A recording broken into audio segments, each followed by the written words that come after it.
Hey there, bibliophiles and those raising bibliophiles. Without ratings and warning labels, knowing which books are appropriate for your children to read is like navigating wild terrain without a map and a compass. I don't know about you, but I have been burned more than once handing my child a book that I thought was clean and appropriate for them to read. I'm a fellow mom, educator, reading specialist, and literary enthusiast trying to find great books for my children and yours to read. So if you are looking for a real review from a mom with a biblical worldview, then welcome and enjoy this week's book review. So this week's book review is for P.S. I Like You by Kassie West, and this is a young adult contemporary romance novel following Lily Abbott, a junior in high school. Lily is a budding songwriter and self-taught guitarist who plans to enter in a songwriting contest with a grand prize of $5,000. The only problem is that she has yet to finish writing an actual song, much less one worth submitting in a competition. In the midst of her personal dilemma, Lily is the second oldest of 4 children in a family that she personally considers odd and eccentric, but they are all highly creative as her father is a skilled carpenter and her mother makes jewelry that she sells at crafts fairs. Her oldest sister lives at home and attends college. Her younger brothers, ages 7 and 9, are full of life and energy. Before I go much further in this book, I'm going to read just a little bit of the opening to you, just to give you a taste of the story and the writing style. A lightning strike, a shark attack, winning the lottery. No, I lined through all those words. Too cliche. I tapped my pen against my lips. Rare. What was rare? Meat, I thought with a small laugh. That'd go really well in a song. My pen drew a couple more lines, blackening the words to unrecognizable before I wrote a single word, love. Now that was rare in my world. The romantic version, at least. Lauren Jeffries, the girl sitting next to me, cleared her throat. It was then I noticed how quiet the classroom was, and how I'd slipped into my own space again, shutting out the world around me. I had learned how to keep my head down over the years, how to handle the occasional unwanted attention. I slid my chemistry textbook over my notebook full of everything but chemistry notes, and slowly raised my head. Mr. Ortega's eyes were on me. Welcome back to class, Lily. Everyone laughed. You were writing down the answer, I'm sure, he said. For sure. It was all about acting unfazed, like I had no feelings. Mr. Ortega let it go, but just as I hoped he would, and moved on to explaining the lab for the following week and what we'd need to read to prepare for it.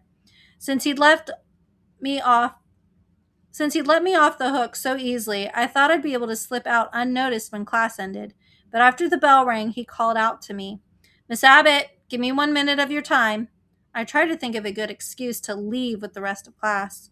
You owe me at least 1 minute, seeing as how the last 55 were deliberately not spent on me. The last student filed out of class, and I took a few steps closer. I'm sorry, Mr. Ortega, I said. Chemistry and I just don't get each other. He sighed. It's a two-way street, and you haven't been doing your part. I know. I'll try. Yes, you will. If I see your notebook out again in class, it's mine. I held back a groan. How would I make it through 55 minutes of torture every day without a distraction? But I need to take notes, chemistry notes. I couldn't remember the last time I took a single chemistry note, let alone multiple ones. You can have one sheet of paper unattached to a book, and you will show me at the end of each period. I clutched my green and purple notebook to my chest. Inside it lived hundreds of ideas for songs and lyrics, half-finished verses, doodles, and sketches. It was my lifeline. This is cruel and unusual punishment. He gave a small laugh. It's my job to help you pass class. You've left me no other choice. I could have offered him a list of other choices. I think we've come to an agreement. Agreement wasn't the word I would have chosen. That implied we both had a say in the matter. A better word would have been law, ruling, edict. Do you have something else to say? Mr. Ortega asked. What? Oh, no, I'm good. See you tomorrow. Minus the notebook, he called after me. And so that just gives you a little idea of the opening of the story and the writing style. Lily's best friend Isabel is dating a new guy named Gabriel, who attends another high school and is intent on setting Lily up. Chemistry is Lily's obviously most difficult class, and in addition to trouble with academics, her nemesis Cade, former boyfriend to her best friend Isabel, is ever present with snarky comments towards her during the day, that is. Daydreaming during chemistry, Lily writes the lyric to a song from an obscure band on her desk. The next day, she notices the next line is written. Soon, a pen pal relationship begins. At first, Lily thinks her pen pal is another girl in their grade, but based on a few clues, she quickly realizes that it's a boy. The class she dreads most becomes the class she quickly seeks getting to in order to find the secret notes that are being passed daily. Lily prefers to keep her pen pal anonymous, but soon changes her mind. Any perceptive reader will figure it out before she does, but less astute teen readers will probably be shocked to find out that Cade, her nemesis, is her secret pen pal. When she learns the truth, she is shocked and horrified. She tries to hide her identity, but it becomes increasingly difficult when Cade ends up being her brother's baseball coach. He is then invited to her house for Thanksgiving, and it's all she can do to be nice and yet not reveal anything. When she does finally reveal herself, readers will learn that Cade knew before she did when he started coaching her brother Wyatt. The details start to add up, but he thought she hated him and vice versa.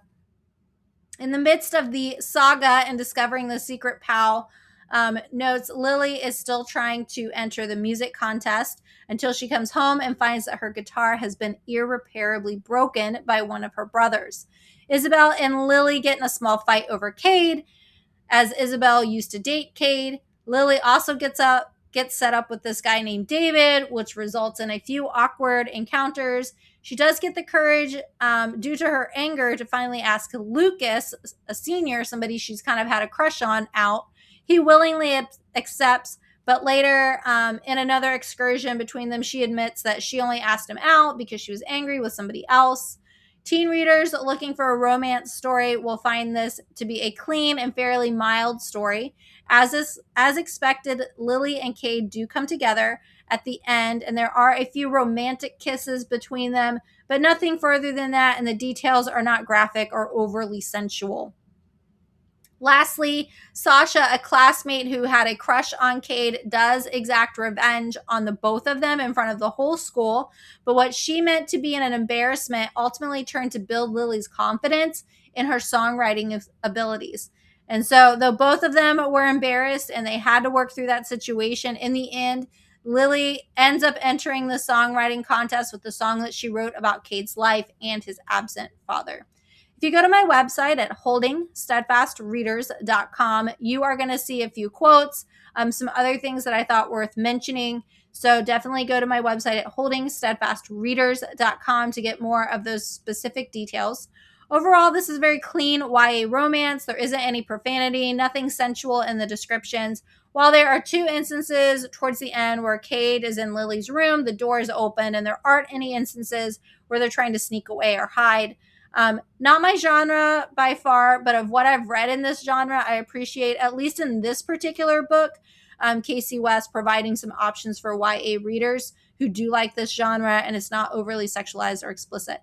That being said, this is not a full endorsement for any of Kassie West's books. She does have some books with like LGBTQ plus characters in there. So you definitely need to be careful and watchful. Again, not every book by her is 100% clean and appropriate for families who are wanting books and themes that represent those biblical worldviews. Lastly, the book is technically recommended for readers ages 12 and up. However, given that the characters themselves are juniors, I would like to kind of narrow down that YA age range and put this more at, like maybe 14, 15 and up, just mainly to align with being in that high school age range, and especially with the characters, like I said, being juniors and seniors. Hopefully that is helpful to you as a parent as you are trying to find clean and appropriate things for your children to read, and I hope that you'll join me next week for another book review.